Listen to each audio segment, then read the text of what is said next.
finally bonsai time again. I have two tiny little Himalayan junipers here, or Juniperus squamata. Aren't they cute? Because they're so tiny, it'll be really easy to shape them with the wire. The young branches are really flexible, so they'll take most any shape I give them. But for now, let's get these two little babies potted. The root balls on these are pretty solid, so I'll need to take a moment with a bonsai rake, also called a fork, and tease out the roots a little. I don't want to remove all the soil since I'll be running bonsai wire through the root ball to mount them in their pots. And if I take it all off, it won't hold as well. All I really need to do is expose some of the outer roots and flatten out the root ball a bit so it sits flatter in the pot.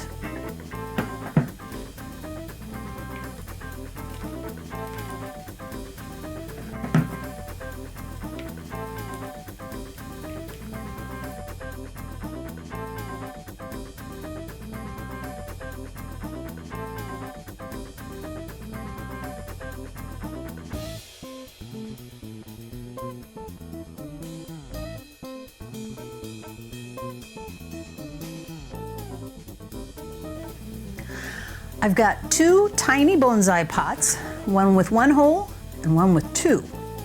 And that means I can show you two different wiring techniques. I've got about 8 inches of wire for each of these. They don't need a very long piece since they're so small. And to keep them from losing all their soil, I have these little plastic mesh covers for the drainage holes. Let's start with the single hole pot. So I'll just jab the wire through each of the root balls. This one's pretty easy. And don't forget, if the root ball is so dense that you can't get the wire through, you can use a stake or a skewer to make a little starter hole.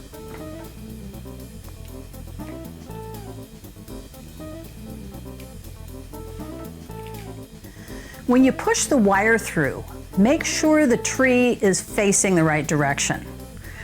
If it's a one-hole pot, this doesn't really matter as much because you can rotate it after it's mounted. But with a two-hole pot, if there's an obvious front and back to the tree, push the wire through from the side, not the front or the back. You won't be able to rotate it once it's mounted since the wire will go through the two separate holes and be twisted together.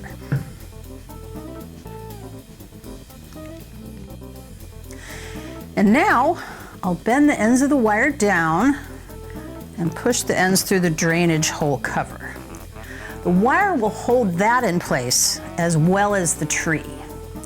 You want to put your wire through in a spot that will keep the hole completely covered with the mesh. Otherwise, you'll have to add more soil every time you water it.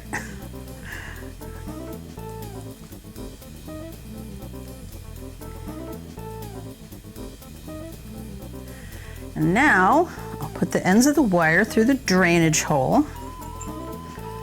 Get it nice and secure in there and give it a twist or two. And since this pot only has one hole, I'll bend the two ends of the wires outward, snip off the extra wire, and get them nice and flat against the bottom of the pot. If you can't get them all the way flat, you can use a small mallet or even the handle of your trowel to get them completely flat.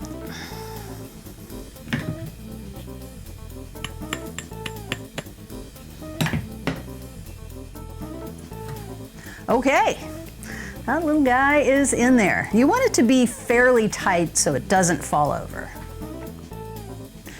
And here's how to do it with two drainage holes.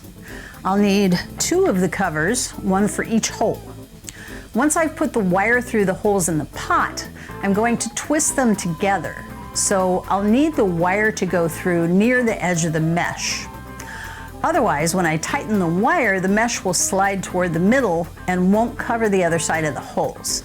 So I'll push each end of the wire through the mesh and then run the wires through each hole. And give it a good twist.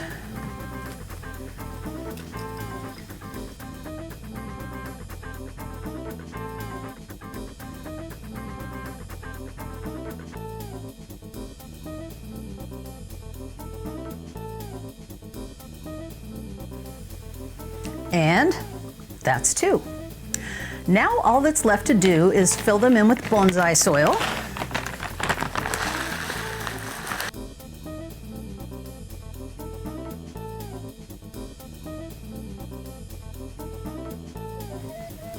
And we'll put a pretty little stone on top too.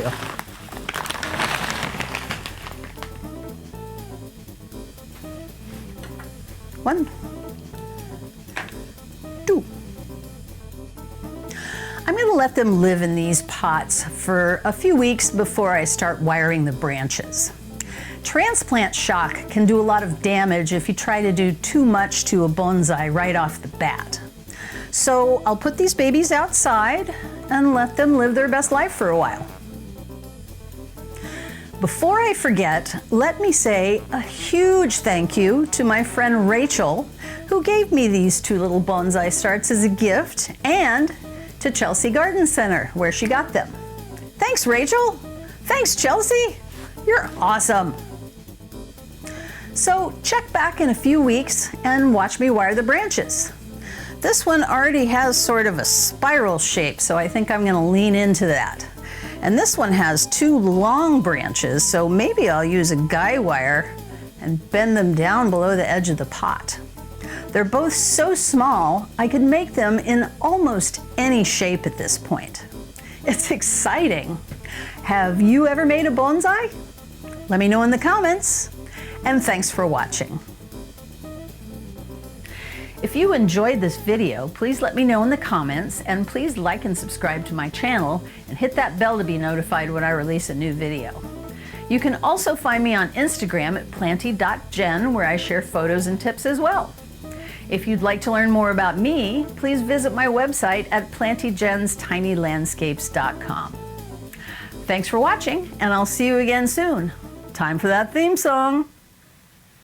If your plants look sad and you've lost all hope, tried everything, you're at the end of your rope. Should you throw them out into the street? Nope, just ask Planty Jen. If you wanna be a planty acolyte, learn the tips and tricks to keep them growing right. Water, fertilizer, and the right amount of light, just ask Planty Jen.